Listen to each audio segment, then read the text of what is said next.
For today's cup of coffee, we've got something that youngest kid is going to really, really enjoy. Yeah. Because he doesn't have to try to be quiet. I don't. So we're going to be discussing as far as what makes scary sounds scary. And we're talking primarily in like movies and stuff. And we can understand how, the sounds of winds howling, wolves crying, coyotes crying, different things like that. Those are primal urges because it's like, it's animal. This is potentially dangerous to us. Yeah. And even when you know what it is, that doesn't mean that it's not spooky. Exactly. And also a lot of it has to do with context, such as if you hear a sound during the day, you're going to usually have a different response to it than you will at night. Absolutely you will. And so in the dark, that is, when you aren't sure exactly where a sound is coming from, especially in these mountains, because there is such an echo effect. Everything carries. It does, and it can sound, it can be half a mile up the road, and then it sounds like it's, right in front of your house. It's amplified. Yeah, it is amplified. So it's very odd, and I'm sure that the same would be in as far as urban environments, because you've got that constant background noise. There is no silence. Right. There's not really silence here, but some of the sounds, and this is true of anywhere, are so constant that you no longer really hear them. Right, and then when you you get into a part that is actually genuinely silent, it's really off-putting. Like, there's no sound whatsoever other than the sound in your head. Yeah. So that can be a very odd thing. And in movies, there have been some that have used that as far as a suspense element, because for so long people are used to hearing the spooky music and different things like that. And when there is silence, somehow that is more tense than the build-up of the music, because a lot of people will look for that. Yeah, right, exactly. That's a great thing to build atmosphere, and honestly, true tension in anything is add pure silence. Yeah. And A Quiet Place is a good example. Yeah, that movie was just messed up. Yeah. That was a very anxiety-producing movie. I mean, it was well done, but it was well done. Good. It's not something I would want to watch again, though. I mean, I feel the same way about Bird Box, but you know what? I liked Bird Box, and I'm glad they never showed the demon in Bird Box. Did I see Bird Box? Yes. Did I? Okay. We both watched it together one time. I don't know. It was where they had to cover their eyes. They couldn't look at the thing. I don't. That's well, the fact, as far as when people have all of their senses and stuff like that, and then to have them suddenly removed or not be able to use them, of course, that's going to be very tense. I think it's not a bad thing to do that every now and then to make us appreciate all that we have. There's this movie series called Don't Breathe, and it's about this blind man who, like, people are breaking into his house or whatever, and like they're trying to rob him or whatever, but because he's blind, his hearing is super acute. Yeah, so he's able to like whoop their asses so quickly. Right. That's why it's called Don't Breathe, because he can hear it. Right. Well, that was like that one snippet. It was one of those movies that had multiple little parts in it, where the guy, he was horrible to the people that were patients in some kind of hospital. It was like a British hospital. Yeah. And that they were visually challenged.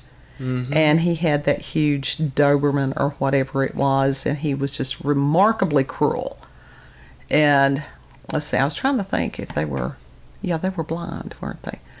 And so, unbeknownst to him, they had worked and set up this series of obstacle courses, which were basically impossible, including these walls that had like razor blades. Yeah, I remember that. And he was nicked But all of it was this maze to put him in the cage across from the dog.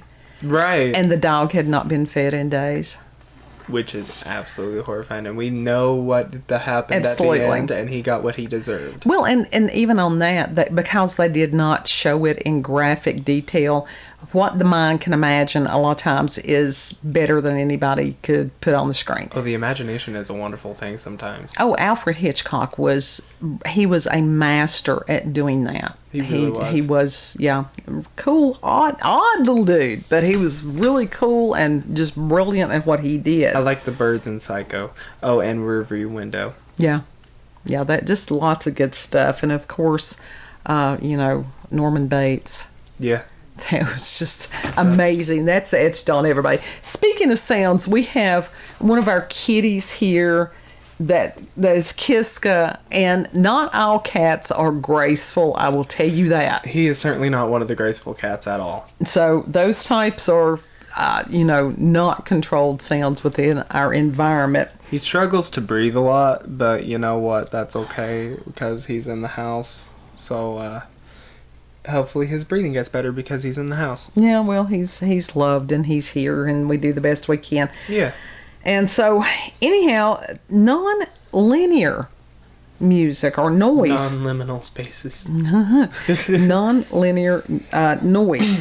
And Daniel Blumstein is a professor at the Department of Ecology and Evolutionary Biology at UCLA, or at least he was at the time of this writing. Right. And he was studying marmots. Studying what? Marmots. What the heck? Aren't there those little animals like a marmot? I don't know. I don't know what you were talking about. Well, it's a little animal is what it is. And he noticed that their distressed calls were characterized by non-linear noise patterns. And he found that this same pattern is in other animals' alarm calls, but also somewhere else, and that's in the soundtracks of scary movies. Yeah. And so after analyzing music from different movie genres, Blumstein discovered that scary movies often included high-pitched screams with a lot of noise. In this context, noise doesn't mean loud sounds, but describes a disturbance in the sound, like radio noise. Or high-pitched whining in your ears. Sure, yeah. But this is like there are some people that as far as like static on the radio, they absolutely... Different people are sensitive to different frequencies. I mean, it doesn't bother me that It doesn't bother me but, either. Like, I also listen to, like, air conditioner sounds to sleep Right. sometimes. Because hotel air conditioners, because I really like those. And But- the sounds of an open door of a fridge. For a long time, I have, pondered if different people if you don't become deplete on certain sounds and certain frequencies, like you do certain nutrients, and that could lead people to seek out different forms of music that have those sounds. Yeah, that's like listening to the same song over and over and over again because it's something that you need Yeah. from that specific sound or that song and that song only. And when you're full, you're full. You can Yeah, go on to pretty much. something else. So, And you don't listen to it for like 5 years. right. Now, these distress calls evoke strong feelings and were conditioned to find them disturbing. Anybody who has ever had children, and it's one of those baby crying, you will stop whatever you're doing, try to find it, try to make it stop. And that's the reason it is at the frequency that it is. Now, if it's not your kid, you can find it annoying. Me, I find it amusing because it's not my kid. It's not her kid at all just yet. So, also, there was something about the minor chords and the dissonant sounds that's enough to evoke a spooky atmosphere. In the Middle Ages, there was one interval even started to refer as the devil's interval. The devil's interval? Absolutely. Why was it called the devil's interval? Well, it refers to the tritone or augmented fourth. It's music theory. So this is one of those oldest kid he would go in and do a dissertation. Is that like those people who use like a bow, like a violin bow on this iron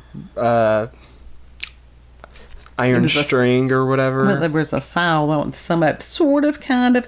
And it's the interval between A and E flat, for example, or between D flat and G. And it says the name Devil's Interval has taken on a life of its own. From the 18th century, people started talking about the interval that was forbidden in medieval times. And the name makes it sound mysterious and occult, but that's only because they called it the Devil's Interval to warn people against using the odd chord that didn't follow conventional rules of music writing. That's because it was out of tune slightly, Right. It was weird sounding. And I actually have, if I can do this now, the first couple of notes, it's like how it's supposed to be. Right. And then the third one will be this augmented fourth. It's just normal. Yeah.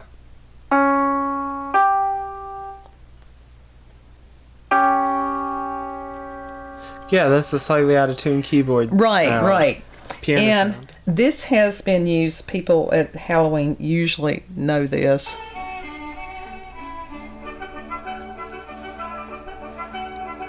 Good soup.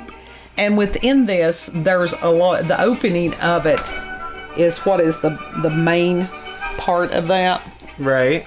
which I thought I had queued up better. But there you go. I mean, it's fine. That was it. Yeah. That violin part of it. It's really good. It is good. It's a wonderful Halloween-esque type thing. Speaking of good, can I have a drink of your drink? Yes, and that is Sansane's Dance Macabre. Yeah, I've actually heard that song. Yes, before. and I don't mind it. it's I don't know, there's some wonderful, as far as classic music, that's spoopy. There was this one song that I found on YouTube like a couple of years ago. And by a couple, I mean like years and years and years ago. It was on this YouTuber that me and you have watched before together, and I watched for years, Graveyard Girl. Uh-huh. And there was this specific song that she used in one of her like Halloween costume videos or Right. whatever. It was freaky because it like the whole like instrumental sounded out of tune, sounded like it was recorded on weird old distorted film. Even the vocals were slightly sped up, like, you know, those dolls, the original like dolls that spoke or whatever that had Right, the pull string, and it, when you released it back, it would like speed Oh, it yeah. up. That's what it sounded like. Yeah. And it was very disturbing, but Sure it I is. enjoyed it quite a bit. Well, you know, there are those of us that appreciate odd. So Yeah. that's how all that goes. And what makes some of these noises and sounds so uncomfortable? Physics. It's physics. Yeah. And it says in any two-note chord, each of the individual notes produces a sound wave with a distinct wavelength. It's all frequency. Absolutely, All it is. frequency. And this sounds nice when the two sound waves meet again after one or more of each of the wavelengths. So that's going to give you some continuity there. One of each. This combination of two One waves per person. then creates a new regular pattern. But the two notes that make up the tritone or devil's interval have incompatible wavelengths. They don't meet. Instead of creating a new regular pattern, they form a dissonant sound.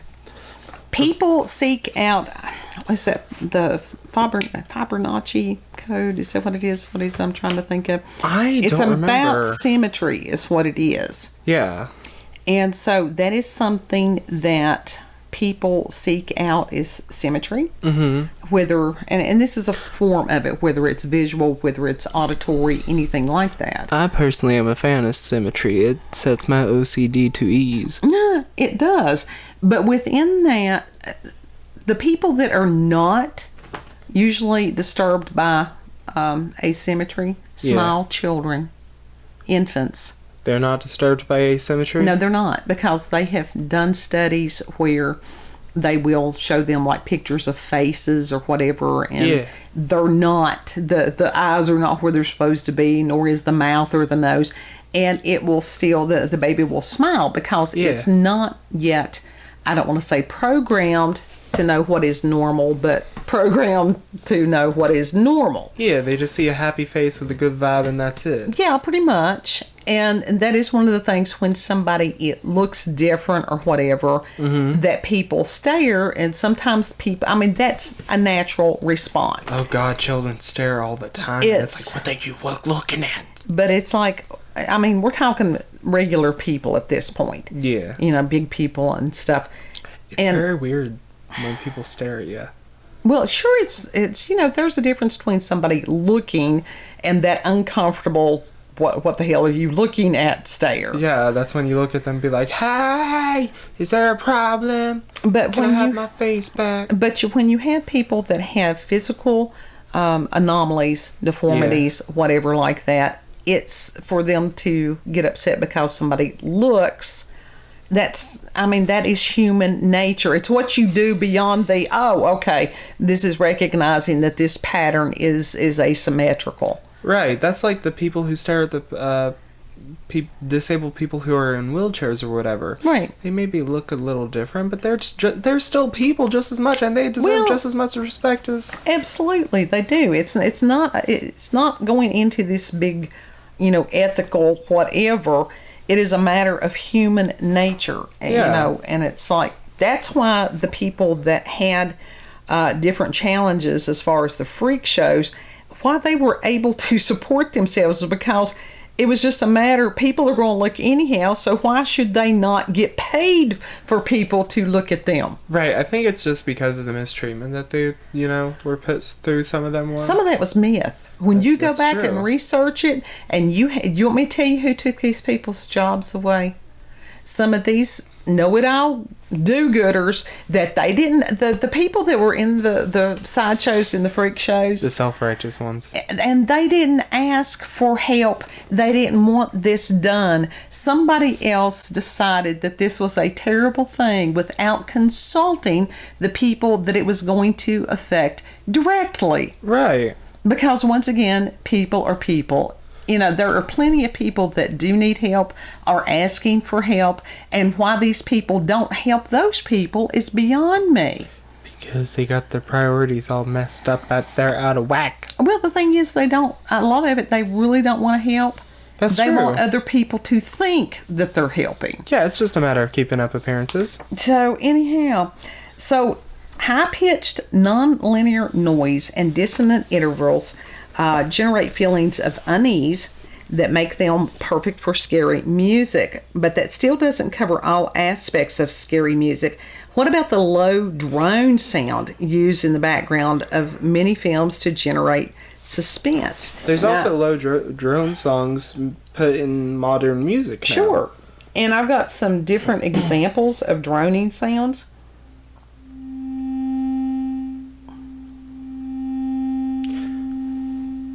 You know what's funny? That honestly doesn't bother me. Yeah, that's not bad.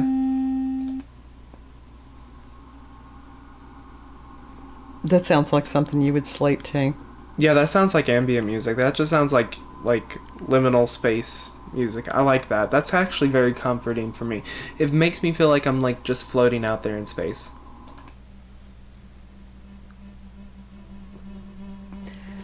And within this, you can hear different sounds similar to what insects make. Yeah. There's actually a specific Pokemon game or whatever that a creepypasta was based off of. It was a bad creepypasta. But apparently there was a frequency in the Pokemon Emerald Green version of Lavender Town.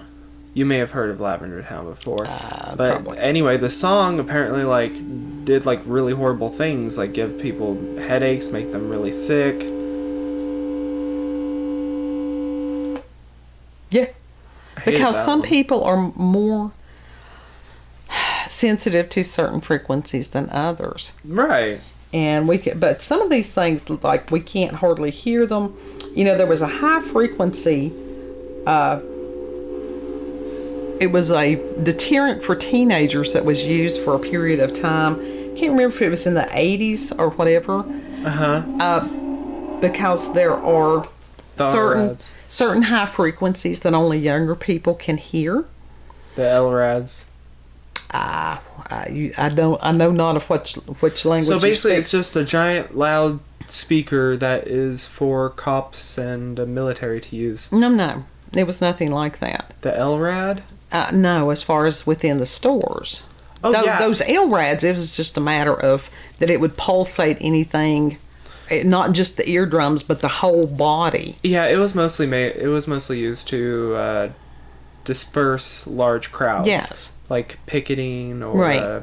But no, this was just, else. like I said, for older people, they couldn't hear it. Right. But I was one of these at that point. It was late teens, early 20s. And I mean, it would just, it was horrible. I mean, it was like, clasping hands over ears, sometimes almost doubling over until I got away from the doorway. Right. Because that's where the thing was set up. Yeah. And parents going, what the hell is wrong with you? And it's like, can you not hear that? No, you're going crazy. Well, they knew I was crazy anyhow.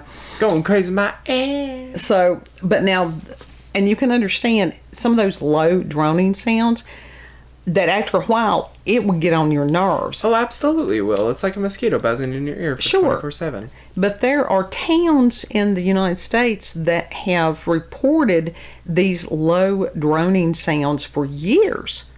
And they don't know what is causing this. It's a giant clam under the whole town. Well, they figured it was like heavy equipment under these areas, tunnel ways being built. I disagree to that. I'm just saying that was their theory. Anyhow, there's also this creepiness about kids singing with weird music. 2, Freddy's coming for you.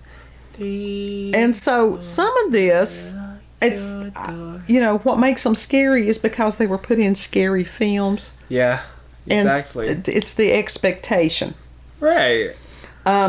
It's just like they were talking about in A Clockwork Orange. I don't know that I would necessarily call that a horror movie. It's got horrible things in the movie. Yeah, but it's definitely not a horror movie. No, but just talking about the association between Beethoven's Ninth Symphony and A Clockwork Orange, which I've not watched Clockwork Orange enough to associate that, but there apparently are people who do. Yeah. Oh my god, my eyes are itching and I keep closing them because I don't want them to... Okay. Help me. And so there are scientific explanations for why they sound unpleasant, and they remind us of distress sounds. This was pretty cool. There was a brief snippet of this, how Foley artists make horror movie sound effects by Anna Green, and that is from Mental Floss. Yes. I would have loved, had I lived in a different area, I would have loved to have been a Foley artist. And these people nobody usually pays any attention to the credits. Is that the technical term for it, the Foley artists? You would have done great at that. Oh, I would have loved to have done that because it was a matter of sound effects. You can still do that, maybe. Honey, if it's 6 years old, no, I'm not going to go into a new career. Anyhow, you think about it, even if it's not a scary movie, the sound of somebody walking down a hallway in high-heeled shoes, I don't care what kind of microphone you've got, that's not going to pick that up. Right. So it's up to a Foley artist to go back in and splice those sounds into a movie. Yeah. And especially in horror movies. And the gentleman that they had interviewed here, it was called The Credits, and this is from motionpictures.org. Nice. And this guy, let's see what his name was. I've lost my place here. Gary Hecker. And he worked on things like The Thing, A Nightmare on Elm Street, The Empire Strikes Back, and the original Friday the 13th. Good movies. Oh, yeah. Good soup. And some of the ways that he made these sounds, such as Freddy Krueger's hand. Oh, God, the hand was disturbing. Oh, absolutely. That was one of the main things. And he said that he used a creaky leather ammo belt for the glove part, and then 2 types of blades. A machete to give that ringing blade sound, and surgical steel blades to give the sound of sharpness. Then every time he clacks his blades in the movie, it's a combination of those elements. Huh. That is so cool. As far as splattering blood, he said that he soaks a leather car chamois, it's something that's used to dry the car, in a bucket of water, and then he squeezes it to create spraying and squishing sounds. Oh, wow. And it says he often layers in vocal squirting sounds. Yeah. Monster footsteps. Said that they wanted, in the thing, they wanted the footsteps to be heavy and menacing, and he used big leather gloves with bony claws. I don't know where he got bony claws. Yeah, where the heck did he get that? But he performing the movements in sync with the creature to create the sound of ferocious movements. And that's one of the cool things. A lot of times the Foley artists, they have whatever piece of film that it is, and then they go ahead and they make the sounds to match the movements in the movie. Right, which is honestly, that takes a lot of talent and it's time and amazing. patience. Yeah. That's very tedious work. Well, the timing on it is everything. Yeah. Another one that he talked about is gurgling blood. Oh, God. And he says that he puts water in his mouth and then he sprays it to create a bubbling sound. Yeah. So it's almost like a gargling type thing, but... Yeah. And he says using his audio gear, he can adjust the pitch of the sound to make it sound thick like blood. Thick with two C's. Yeah. It says there are lots of different blood noises and he can make them really specific, be it bubbling, squirting, oozing, depending on the scene. I hate that word. And another one is stabbing. And he said in the old days, they would just stab a chicken carcass. But it's got gizzards and bones. And it gets kind of messy when you stick your hand in there. I thought that was hilarious. He says now he just uses a knife and stabs different cabbages. The red ones and the green ones. So apparently they have a different density. Yeah. And that creates a crunching stab sound. An actual stab sound would probably be like a wetter sound because as it goes into flesh. I would think it would sound more like a squeeze. Yeah. And eerie wind, he says that he uses his voice with acoustical tricks and a sound processor to create different scary winds at different pitches. Oh, he uses his voice, huh? Do, do, do, do, do, do, do, do. Oh, God, don't get a copyright thing. Anyhow, cracking bones. And Kid is going to try to recreate. I'm going to try. Okay, I'm waiting.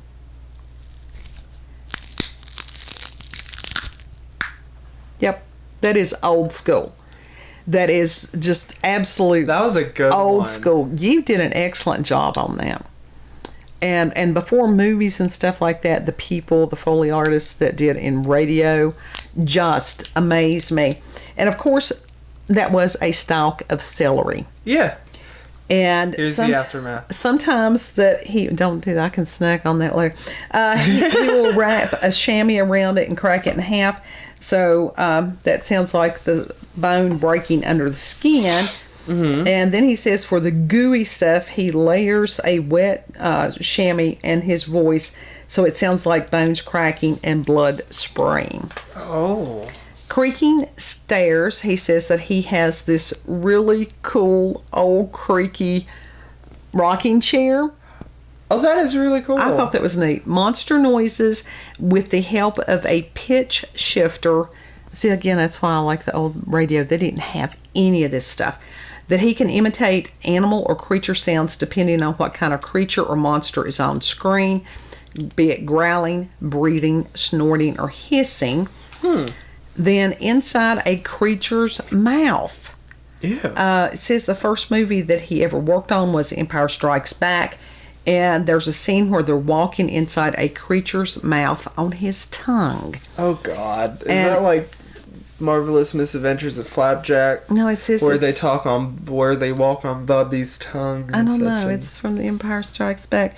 He says that they brought in huge slabs of meat and then cracked eggs to create the effect of footsteps on a big wet tongue. Oh that sounds disgusting. Yeah. One of the things that I had read in another article while researching this was the sound in The Exorcist of the head turning. And somehow they had done that using playing cards and leather.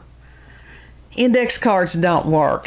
No, they don't. One of the best examples ever was War of the Worlds. And if you haven't listened to that, I strongly encourage you to listen to that. Orson Welles' War of the Worlds this Halloween because it was brilliant. Yeah. And as far as the sound that they did for the UFO, the spaceship opening, they had taken a mason jar with a lid down in, and they had put it down in like a toilet bowl. I think they recorded that and you played that for me. Absolutely. Didn't you? I played that on really when I cool. was still in radio and stuff. It was a Halloween special there. Yeah. Fell on a weekend, so I could do that. And to have to stop every 15 minutes and go, you are listening to Orson Welles' War of the Worlds radio production, because we did not want another panic. Yeah, which is... How are people so stupid? No, because radio was a new medium. You gotta realize. True. And as far... So it wasn't that they were stupid, they were just... They were not used to it. Yeah. And as far as someone... They actually had announced at the beginning of the production, and then they didn't announce it afterwards. So, and, people were used to what they thought was truth, or they knew that it was a show. It was a show for sure, and that was it. And that was the first time that anything like that had been done on radio. Was it unethical?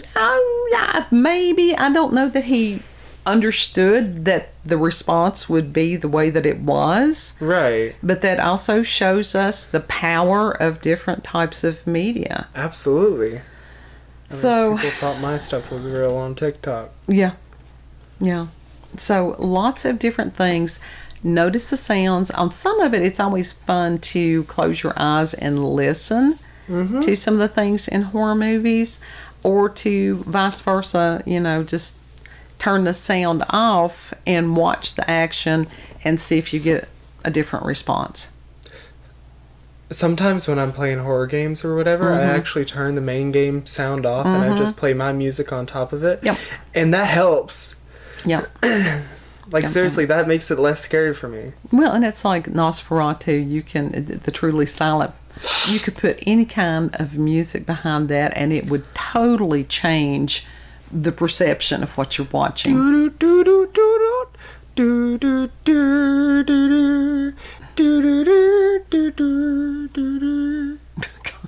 Just Nosferatu, but nothing but... I think it would nothing but Wii music. No, I think that it would be better if you had like Pink Floyd or Ozzy or something like that. I don't know that I could say this. Well, that's true. So anyhow, you could record your own spoopy sounds and could make your own Halloween soundtrack for trick-or-treaters or whatever. Yeah. So, speaking of trick-or-treaters, happy Halloween with some candy.